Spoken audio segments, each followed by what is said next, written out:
good morning all of you. Today's our topic is methods of topic. It is one of the important topic from the research aptitude in UGC NET syllabus. Okay, it is దీని నుండి compulsory every year 1 or 2 questions వస్తున్నాయి. If you understand carefully from this topic, you can get the 2 to 4 marks. అంటే ఇది చాలా simple topic, ఈజీగా అర్థమయ్యే topic కూడా. దీని మీద మీరు పెద్దగా శ్రమ పెట్టాల్సిన అవసరం లేదు. కొంచెం కేర్ఫుల్గా మీరు విని దాన్ని అర్థం చేసుకోగలిగితే మీకు ఈజీగా ఒక 2 to 4 మార్క్స్ వస్తాయి. అందులో ఏంటంటే ఈ మెథడ్స్ ఆఫ్ ది రీసెర్చ్లో ప్రతి మెథడ్కి ఒక కీవర్డ్ అనేది ఉంటుంది. ఆ కీవర్డ్ని బేస్గా తీసుకొని దాన్ని అర్థం చేసుకోవడానికి ట్రై చేయండి. ఓకే, మెథడ్స్ ఆఫ్ రీసెర్చ్లో first experimental research. Experimental research. Experimental research is called database research. Database research. Through this data, we are verifying the conclusions or generalizations means of experiment. And through the experiment, we are verifying the conclusions. We are verifying the information which is real or unreal. ఇక్కడ very క్లియర్గా చూడండి. ఇక్కడ మనకి experimental data అంటే మన దగ్గర data is already available. With the data we are verifying that the data is true or not under the controlled conditions. అంటే ఇక్కడ 3 విషయాలు మనం గుర్తుపెట్టుకోవాలి. ఎక్స్పెరిమెంటల్ ఎక్స్పెరిమెంట్ అంటే మన దగ్గర ఉన్నటువంటి డాటాని అది నిజమా కాదా అనే విషయాన్ని మనం వెరిఫై చేయాలి. వెరిఫై చేయాలంటే ఏం చేయాలి? ఎక్స్పెరిమెంట్ చేయాలి. ఎక్స్పెరిమెంట్ ఎలా చేయాలి? Under the control conditions. ఈ వర్డ్స్ అన్ని కూడా చాలా ఇంపార్టెంట్ అని. Under the control conditions. మనం కంట్రోల్డ్ కండిషన్స్ అంటే మనం అక్కడ సిచ్యువేషన్ని కంట్రోల్ చేసుకుంటూ ఆ కంట్రోల్ చేసుకున్న కండిషన్స్ మనం ఎక్స్పెరిమెంట్ చేయాలి. After the experiment we can concluded that whether that information, the data is real or not. దీనికి నేను చాలా చిన్న ఎగ్జాంపుల్ చెప్తాను. ఇక్కడ మనకు ఉన్నటువంటి డాటా ఏంటంటే in the schools of the Warangal, the 5th class students are in the schools of the Warangal. The 5th class students are studying very well through the methods of the lecture. అంటే ఇక్కడ వరంగల్ స్కూల్స్లో ఉన్నటువంటి 5th class students lecture మెథడ్లో చెప్పడం వల్ల వాళ్ళకి చాలా బాగా అర్థమవుతుంది అనేది మనకు ఉన్నటువంటి ఇన్ఫర్మేషన్. మరి అది అబద్ధమా నిజమా అనే దాన్ని మనం ఏం చేయాలి?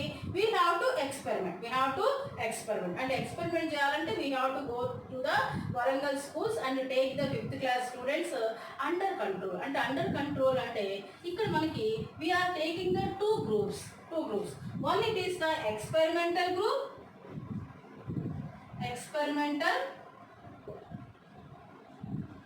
and one it is the control group. చూడండి, ఈ వర్డ్స్ అన్ని కూడా ఏ వర్డ్ వచ్చినా కానీ ఎక్స్పెరిమెంటల్ రీసెర్చ్. మిగతా ఏ రీసెర్చ్లో కూడా ఈ వర్డ్స్ రావు. కంట్రోల్ కండిషన్ రాదు, ఎక్స్పెరిమెంటల్ గ్రూప్, కంట్రోల్ గ్రూప్ రాదు. అంటే మనం ఎక్స్పెరిమెంట్ చేయడానికి 5th క్లాస్ స్టూడెంట్స్ మీద మనం ఎక్స్పెరిమెంట్ చేస్తున్నాం. 5th క్లాస్ స్టూడెంట్స్ మీద ఏం ఎక్స్పెరిమెంట్ చేస్తున్నాము? Lecture method is suitable for the 5th class students or not. Through the lecture method they can understand very well or not అనేది మనం ఇక్కడ ఎక్స్పెరిమెంట్ చేస్తున్నాం. దానికోసం మనము 5th క్లాస్ స్టూడెంట్స్ 2 గ్రూప్గా డివైడ్ చేసాం. One, it is the experimental group. అంటే on this people we are experimented, on this students we are experimented. అంటే ఇక్కడ ఈ పిల్లల మీద మనం ఎక్స్పెరిమెంట్ చేస్తున్నాం. Control group, we are not taking this group for our experiment. అంటే వీళ్ళని మనం ఎక్స్పెరిమెంట్ కోసం తీసుకోవట్లేదు, వీళ్ళని మాత్రమే తీసుకున్నాం. ఇప్పుడు వీళ్ళ మీద మనం లెక్చర్ మెథడ్ కాకుండా ఇంకేదైనా మెథడ్ మనం అప్లై చేస్తున్నాం. అంటే we are teaching through the demonstration method. After that we are verifying, అంటే we are testing both groups. If the experimental group get the good marks, then lecture method is false to understand very well. If the control group get the good marks, so lecture method is good method to understand by the students. ఇది మనకి క్లియర్గా అర్థమవుతుంది. అంటే ఇక్కడ మనం రెండు విషయాలు గుర్తుపెట్టుకోవాలి. అంటే విత్ ద డాటా, అంటే which data available with that we are experimenting. After experimenting, we are verifying the result. Verifying the result. Result means we are giving the conclusion of that experiment, that whether it is real or not. Real or not. Through the proof. Proof mana kanapadutadi. Proof enti? Result of the students. Marks of the student is the proof. Okay. So ఇక్కడ ఇంకొక విషయం గుర్తుపెట్టుకోవాలి. In the experimental group the researcher can manipulate the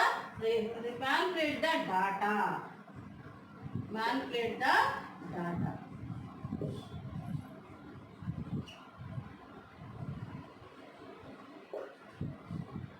It means what? In the experimental research, the researcher can control, and the researcher can change or control or manipulate the independent variables which affect on the dependent variables.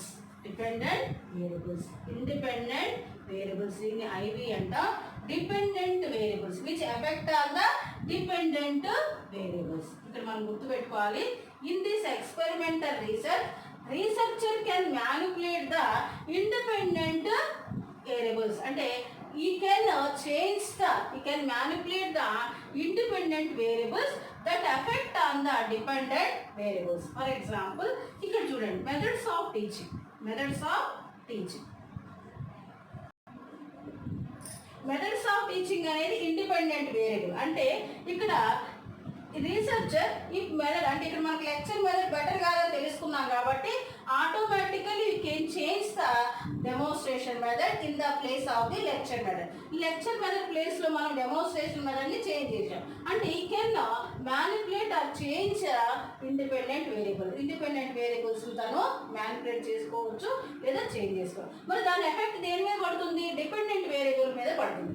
అంటే dependent variables అంటే ఏంటి? ఇక్కడ result of the student,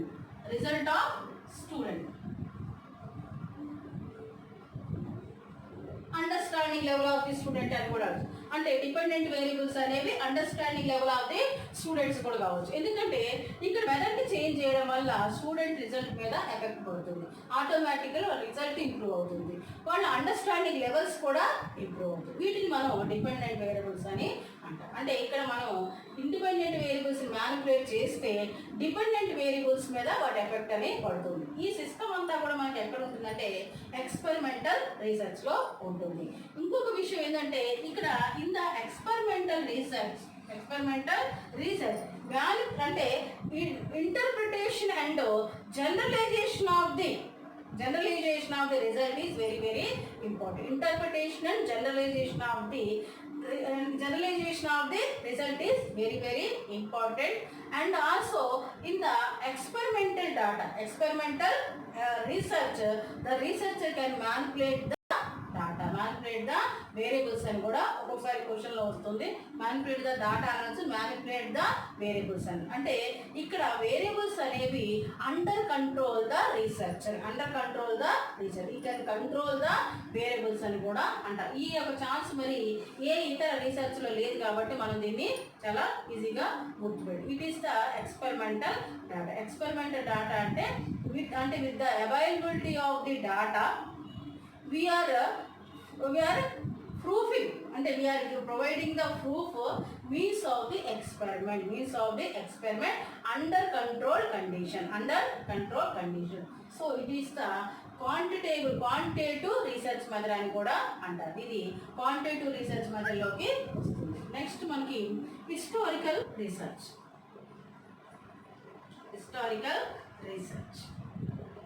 ఇంకొకటి కూడా ఇక్కడ keyword నేను ఇంకొకటి కూడా మధ్య అంటే మనకి మ్యాథ్స్ ఆఫ్ ఫాలోయింగ్ వచ్చింది. ఇక్కడ ఎక్స్పెరిమెంటల్ రీసెర్చ్ అనేది ఎప్పుడు కూడా ఫ్యూచర్ని ప్రెడిక్ట్ చేయగలుగుతుంది. అంటే ఇది ప్రెడిక్టబుల్ అనమాట. కీవర్డ్ కూడా గుర్తుపెట్టుకోండి. అంటే ఇక్కడ మనకి మ్యాథ్స్ ఆఫ్ ఫాలోయింగ్ క్వశ్చన్ రావడం జరిగింది. అంటే through the experimental research we can predict the future phenomena. అంటే ఫ్యూచర్ సిచ్యువేషన్ని మనం ప్రెడిక్ట్ చేయగలిగింది ఏంటంటే ఎక్స్పెరిమెంటల్ రిజల్ట్స్. అంటే మనకి in future what type of the result we can get from the schools or from the class of the 5th class అనేది ఈ experiment ద్వారా మనం తెలుసుకోగలం. అందుకని దీన్ని ఫ్యూచర్ ప్రెడిక్టబుల్ అని కూడా అంటారు. ఎందుకంటే హిస్టారికల్ రీసెర్చ్ గురించి చెప్పుకునేటప్పుడు we are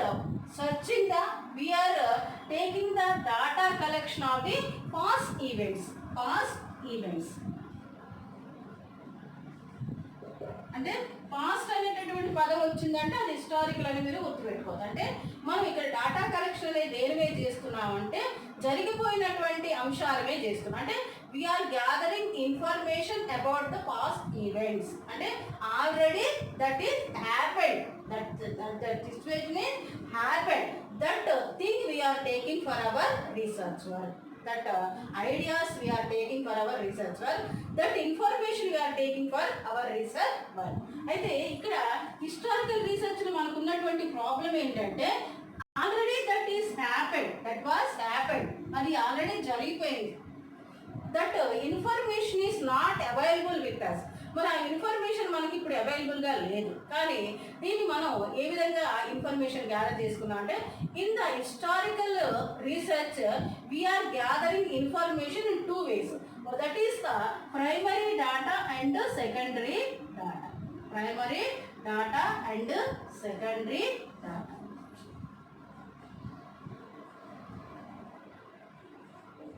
Primary data and secondary data. Primary data ante very simple, it is that eyewitness. Eyewitness means the person or thing was available in a particular situation. The person or thing was available in a particular situation is called the eyewitness. అంటే ఆ situation జరిగినప్పుడు ఆ person కానీ ఆ వస్తువు కానీ ఆ సిచ్యువేషన్లో ప్రెజెంట్ అయి ఉంటే దాన్ని ఐ విట్నెస్ అని అంటారు. అంటే ఒక యాక్సిడెంట్ జరిగినప్పుడు ఆ యాక్సిడెంట్ ఎవరైతే డైరెక్ట్గా చూస్తారో ఆ యాక్సిడెంట్లో మనకు దొరికినటువంటి ఏదైతే వస్తువు ఉన్నదో దాన్ని మనం ప్రైమరీ డాటా, దాన్ని మనం ఐ విట్నెస్ అంట. అంటే ప్రైమరీ డాటా అంటే ఐ విట్నెస్. ఫర్ ఎగ్జాంపుల్ ఇక్కడ మనకి 1947లో స్వతంత్ర ఉద్యమం జరిగింది. స్వతంత్ర ఉద్యమంలో పాల్గొన్నటువంటి వ్యక్తులు ఎవరైతే ఉన్నారో వాళ్ళు మనం ప్రైమరీ డాటా కింద తీసుకుంటాం. అలాగే స్వతంత్ర ఉద్యమంలో యూజ్ చేసినటువంటి వస్తువులు ఏవైతే ఉన్నావో ఆ వస్తువులు కూడా మనం ప్రైమరీ డాటా కిందకి తీసుకుంటాం. అంటే ఇక్కడ ప్రైమరీ డాటా అంటే ఏంటంటే which things are which persons directly related for that incident for accident for the situation is called the primary data. అంటే ఆ సిచ్యువేషన్కి ఎవరైతే డైరెక్ట్గా రిలేట్ అయి ఉంటారో వాళ్ళని మనం ఐ విట్నెస్ అని ప్రైమరీ డాటా అని. అంటే సెకండరీ డాటా అంటే ఏంటి? Secondary data means what?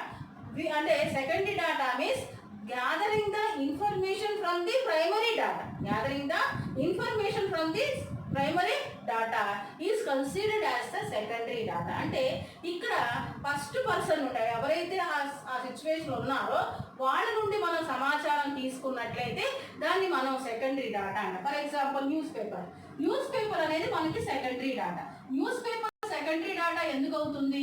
ఇది కూడా మనకి యూజీసీ నెట్ ఎగ్జామినేషన్ క్వశ్చన్ వచ్చింది. న్యూస్ పేపర్ సెకండరీ డాటా ఎందుకు అవుతుంది అంటే news paper reporters gathering the information from the different situations related that primary data. అంటే వాళ్ళు ఏం చేస్తారంటే న్యూస్ పేపర్లో మనకి కొన్ని న్యూస్ రాస్తూ ఉంటారు. ఆ న్యూస్ ఎక్కడి నుంచి రాస్తారంటే ఆ సిచ్యువేషన్ చూసి ఎప్పుడైనా యాక్సిడెంట్ జరిగింది, ఏదైనా ఇన్సిడెంట్ జరిగింది అనుకోండి, ఆ యాక్సిడెంట్ జరిగినప్పుడు రిపోర్టర్స్ ఆ ఇన్సిడెంట్ ఎవరైతే చూస్తారో ఆ ఇన్సిడెంట్లో ఎవరైతే పార్టిసిపేట్ చేస్తారో వాళ్ళ దగ్గర నుంచి సమాచారం సేకరించి మనకి ఆ న్యూస్ పేపర్ని న్యూస్ పేపర్ సమాచారం మనకు అందించడం జరుగుతుంది. సో సెకండరీ డాటా ఏంటంటే న్యూస్ పేపర్ అంటే it is the second person is getting the information to reveal that is called the secondary data. ఇక్కడ టెక్స్ట్ బుక్స్ కూడా సెకండరీ డాటా కిందకే వస్తాయి. అంటే మనకి 9th 10th history text books ఏవైతే ఉన్నాయో అవి కూడా మనకి సెకండరీ డాటా కిందకే వస్తాయి. ఓకే, ఇక ప్రైమరీ డాటా ఒక మోస్ట్ ఆఫ్ ది క్వశ్చన్స్ ఏంటంటే ప్రైమరీ డాటా కిందకే వస్తాయి. ప్రైమరీ డాటాలో మరి ఏ అంటే ఐటమ్స్ మనం ప్రైమరీ డేటా కింద తీసుకుంటాం. రిలీక్స్ అండ్ ఆల్సో ఆర్చలాజికల్ తవ్వకాల నుండి వెలువడినటువంటి వస్తువులు అంటే ద థింగ్స్ విచ్ అంటే which we get from the archaeological diggings. Archaeological diggings ద్వారా మనకి ఏవైతే దొరుకుతాయో వాటన్నిటిని కూడా ప్రైమరీ డేటా కింద తీసుకుంటాం. అంటే ఆర్చియలాజికల్ తవ్వకాల నుండి మనకు బోన్స్ కానీ లేకపోతే అప్పుడు పీపుల్ యూజ్ చేసినటువంటి ఓర్నమెంట్స్ కానీ హెయిర్స్ కానీ వాళ్ళు యూజ్ చేసినట్టు క్లాత్స్ కానీ ఇవన్నీ కూడా ప్రైమరీ డేటా కిందకే వస్తాయి. అంతేకాకుండా ప్రైమరీ డేటా కిందకి వచ్చినాయి ఏంటంటే క్వశ్చనరీస్ అంటే క్వశ్చనరీస్, అబ్జర్వేషన్స్, ఇంటర్వ్యూస్ ఇవన్నీ కూడా ప్రైమరీ డేటా కిందకే వస్తాయి. అంతేకాకుండా ఇక్కడ మనకి ప్రైమరీ డేటా కిందకి అప్పుడు గవర్నమెంట్ రిలీజ్ చేసినటువంటి డాక్యుమెంట్స్ కానివ్వండి, నోటిఫికేషన్స్ కానివ్వండి, నోటీసెస్ కానివ్వండి ఇవన్నీ ప్రైమరీ డేటా కిందకే వస్తాయి. అంతేకాకుండా మనకి ఫారినర్స్ మన భారతదేశానికి వచ్చి వాళ్ళు మన భారతదేశం గురించి కొంత ఇన్ఫర్మేషన్ అంటే మన భారతదేశం గురించి కొంత వాళ్ళు ఆ మాటల్లో చెప్పడం జరిగింది. భారతదేశం సంస్కృతిని కానీ వాళ్ళు గమనించి భారతదేశం ఇలా చెప్పడం జరిగింది. అది కూడా మనకి ప్రైమరీ డేటా కిందకే వస్తాయి. మోనోమెంట్స్, ఓల్డ్ బిల్డింగ్స్ ఇవన్నీ కూడా ప్రైమరీ డేటా కిందకే వస్తాయి. సో ప్రైమరీ డేటా ఏంటంటే ఆ సిచ్యువేషన్లో ఉన్నటువంటి ఏవైతే ఉన్నాయో అవన్నీ కూడా ప్రైమరీ డేటా కిందకే వస్తాయి. సో మనం ఇవన్నీ గుర్తుపెట్టుకోవాలంటే ఆర్చియలాజికల్ డిగ్గింగ్ ద్వారా తవ్వక అంటే ఆర్చియలాజికల్ డిగ్గింగ్ ద్వారా బయటపడినటువంటి వస్తువులన్నీ కూడా ప్రైమరీ డేటా అని. అంతేకాకుండా ఆ సిచ్యువేషన్లో ఉన్నటువంటి వ్యక్తులు ఎవరైతే ఉన్నారో వాళ్ళు కూడా ప్రైమరీ డేటా కిందకే వస్తారు. అప్పుడు సిచ్యువేషన్లో రిలీజ్ చేసినటువంటి ఆ నోటీస్ కానీ, నోటిఫికేషన్స్ కానీ, డాక్యుమెంట్స్ కానీ అవన్నీ కూడా ప్రైమరీ డేటా కిందకే వస్తాయి. So these are the primary data. Primary data అంటే bones, hairs, clothes, ornaments which were used by that people అంటే ఆ పీపుల్ యూజ్ చేసినటువంటి అన్నీ కూడా ప్రైమరీ డేటా కిందకే వస్తాయి. సెకండరీ డేటా అంటే through the help of the primary data, if you prepare any information, if you prepare any data, that is the secondary data. అంటే మనకి సెకండరీ డేటాని ఎప్పుడు యూజ్ చేస్తామనేది కూడా మనకి యూజ్ చేసినట్టు ఎగ్జామినేషన్లో క్వశ్చన్ వచ్చింది. సెకండరీ డేటాని ఎప్పుడు యూజ్ చేస్తామంటే when blocks or gaps in the primary data, then we are using the secondary data. అంటే ప్రైమరీ డేటాలో ఏమైనా బ్లాక్స్ ఉంటే, గ్యాప్స్ ఉంటే then we are using the secondary data because primary data is the first hand information. Primary data is the first hand information. It is the real information. It is the relevant information. Always we have to take the primary data only for our historical research.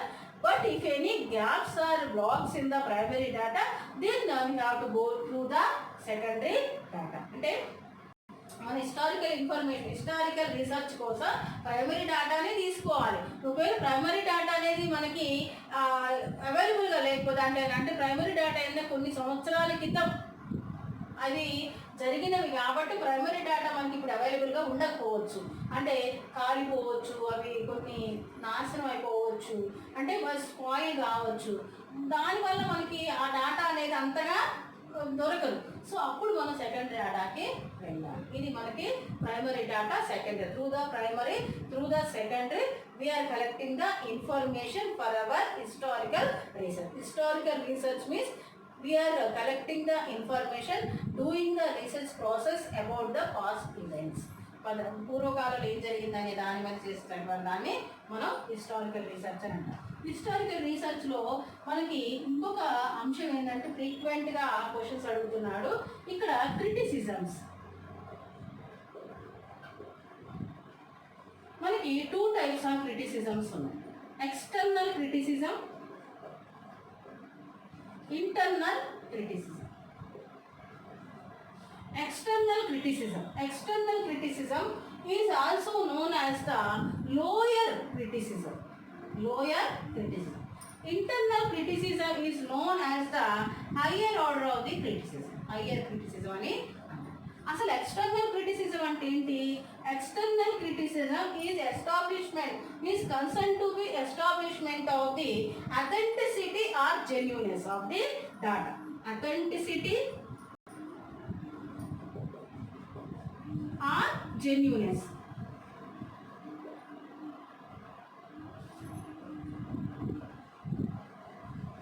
జెన్యూనెస్ of the data అంటే ఇక్కడ మనకి external criticism అనేది దేన్ని establish చేస్తుంది అంటే అథెంటిసిటీని, జెన్యూనెస్ of the data. అంటే ఆ authenticity, జెన్యూనెస్ అనే డాటాలో ఉన్నటువంటి అథెంటిసిటీని, జెన్యూనెస్ని మనకి తెలియజేస్తుంది. సో ఇక్కడ మరి ఇంటర్నల్ క్రిటిసిజం అనేది మనకి internal criticism is concern to be establishment of the accuracy of the data. Accuracy of the data అంటే ఇక్కడ we are evaluating the authors truthfulness of the data collection. అంటే ఇక్కడ అక్యురసీ ఆఫ్ ది డాటాని అంటే మన అక్యురేట్గా డాటాని చూపించడంలో ఆదర్ చూపించేటటువంటి ఆదర్ మెయింటైన్ చేసేటటువంటి ట్రూత్ఫుల్ని మనం ఇక్కడ ఎవాల్యూట్ చేయడం జరుగుతుంది. మీకు ఇక్కడ క్వశ్చన్ అనేది అంటే ఇంత డీప్గా అడగడు. క్వశ్చన్ అనేది మనకి చాలాసార్లు ఏమడుగుతున్నా అంటే మ్యాథ్స్ ఆఫ్ ఫాలోయింగ్లో ఒక సైడ్ హిస్టారికల్ రీసెర్చ్ ఇచ్చి దాంట్లో క్రిటిసిజమ్స్ ఇస్తున్నాడు. క్రిటిసిజం అనే పదం వచ్చిందంటే అది హిస్టారికల్ అని మీరు కళ్ళు మూసుకొని పిక్ చేయగలరు. అంతేకాకుండా ఎక్స్టర్నల్ క్రిటిసిజం అని ఇచ్చినప్పుడు అది అథెంటిసిటీ ఆ జెన్యూనెస్ అనేది గుర్తుపెట్టుకోండి. ఈ పాయింట్స్ గుర్తుపెట్టుకుంటే మనం ఈజీగా క్వశ్చన్ చేయగలుగుతాం. ఈ పాయింట్స్ మీదనే క్వశ్చన్స్ వస్తాయి. External criticism going to be the authenticity and genuineness and internal criticism goes to the accuracy of the data collection. Accuracy of the data collection. It is the higher order of the criticism. It is the lower order of the criticism.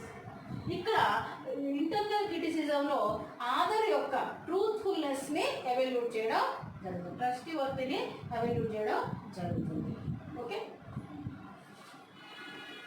It is the historical research. Next descriptive research. Descriptive research. Descriptive research means present situation. Present situation. అన్నిటికీ ఒక keyword ఉంటుంది, అందుకని గుర్తుపెట్టుకోమన్నాను. Present situation. We are taking the data collection about the present phenomena. What is going in the society? What is happening in the society?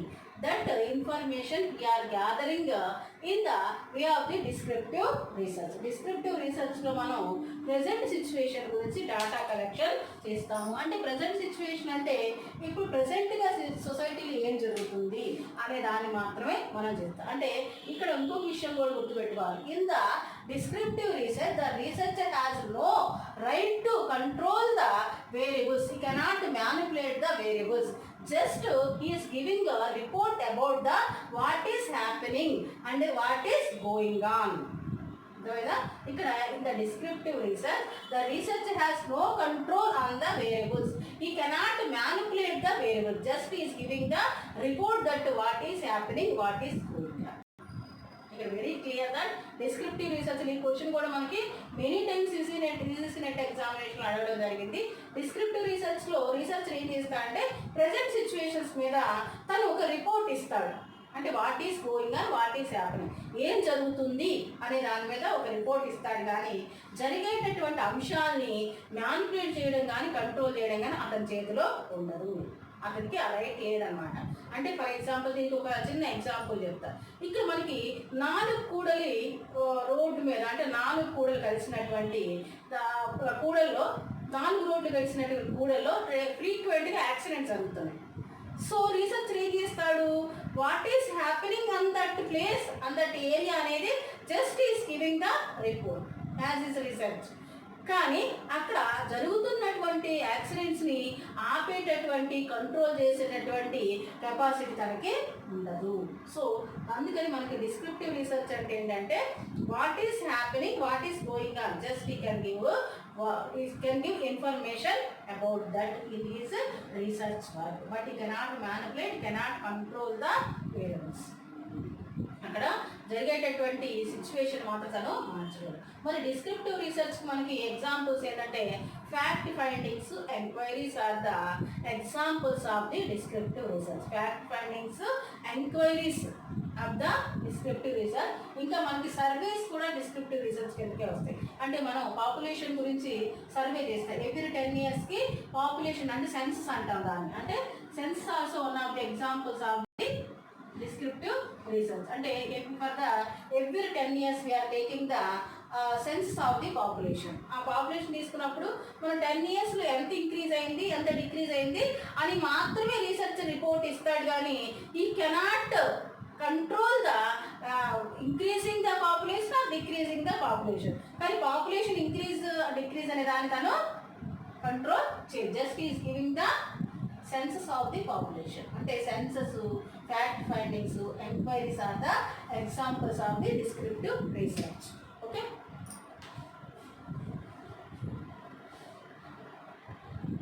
అంటే descriptive రీసెర్చ్లో మనకి ఇంకొకటి ఒకసారి question అడిగాడు.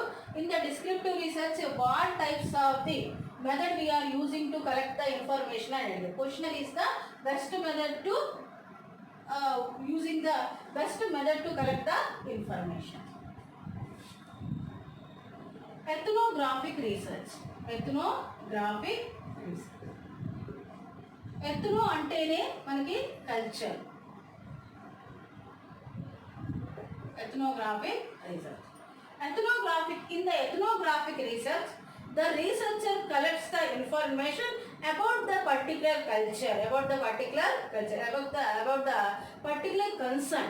అంటే ఇక్కడ ఎథ్నోగ్రాఫిక్ రీసెర్చ్లో రీసెర్చర్ పర్టికులర్గా ఒక కల్చర్ గురించి ఇన్ఫర్మేషన్ గ్యాదర్ చేస్తారు. కల్చర్ గురించి ఇన్ఫర్మేషన్ గ్యాదర్ చేస్తారు. అంటే ఇక్కడ మనకి different cultures, behaviour of the people, life style of the people, their food habits of the people, dressing style of the people, everything we are collecting the as our information for our research.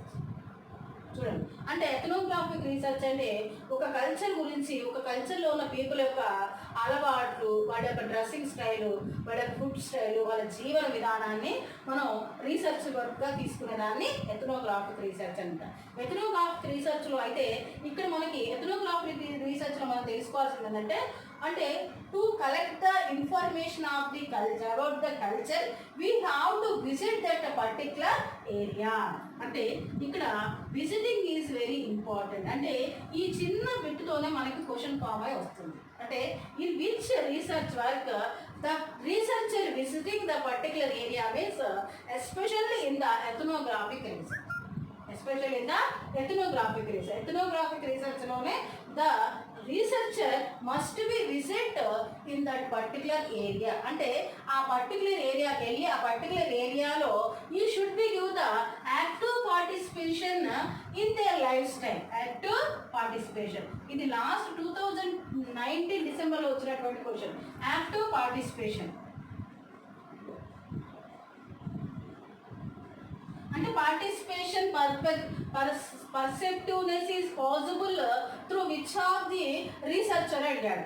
Participation perceptiveness అంటే participation అనేది ఎక్కడ possible అవుతుంది అంటే ethnographic రీసెర్చ్లో. అంటే ఇక్కడ active participation అంటే the researcher must be actively participate in the lifestyle of the people, then only can get the idea about the culture of that particular people. అంటే మనం వాళ్ళ జీవన విధానంలో మింగిల్ అయ్యి వాళ్ళ జీవన విధానం మనం కూడా పార్టిసిపేట్ చేసినప్పుడు అసలు వాళ్ళ జీవన విధానం ఉన్నటువంటి రియాలిటీ ఏంటి, వాళ్ళు ఏం తింటున్నారు, ఏం డ్రెస్ వేసుకుంటున్నారు, ఎలాంటి జీవనాన్ని గడుపుతున్నారు అనేది మనకి తెలుస్తుంది. అంటే వాళ్ళు తినే ఫుడ్ తింటేనే ఆ టేస్ట్ ఏందో మనకు తెలుస్తుంది. వాళ్ళ జీవన విధానాన్ని మనం ఫేస్ చేస్తేనే దానిలో ఉన్నటువంటి కష్ట నష్టాలు ఏంటో తెలుస్తుంది. సో యాక్టివ్ పార్టిసిపేషన్ ఈజ్ అంటే active participation is must and should to collect the information about the particular culture. అంటే ఇక్కడ ఇది ఎందుకు ఇంత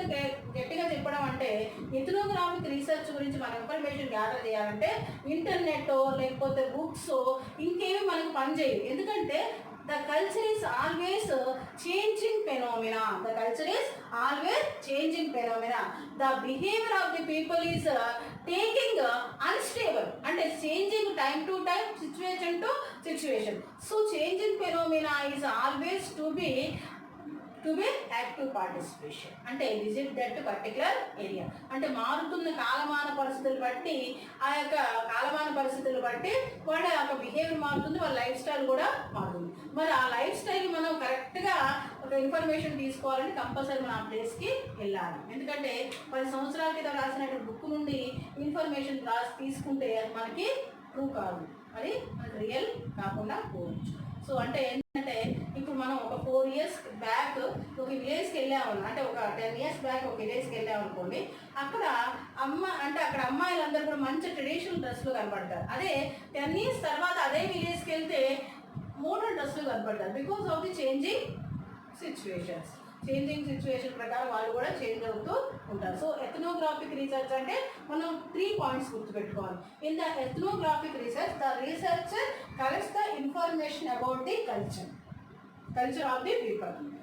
to collect the information of the culture, we should be visit that particular place, particular area, and we have to give the active participation in their lifestyle. Then only we will get the right and correct information from that lifestyle of the people. So it is ethnographic research. Idu next ex post facto research. Ex post facto research. Ex post facto research means immediate past. Immediate past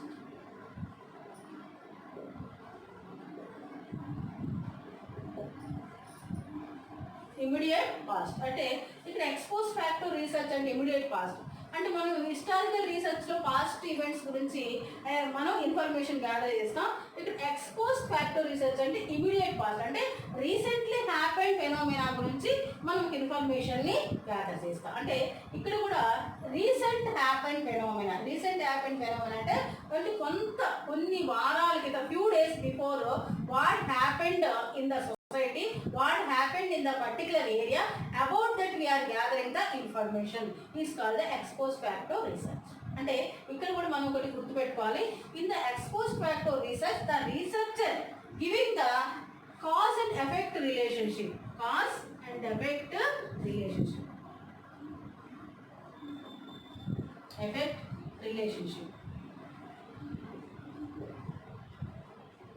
about the concern situation and incident. చూడండి అంటే ఇక్కడ ఇవి కూడా మనకి కొన్ని keyword.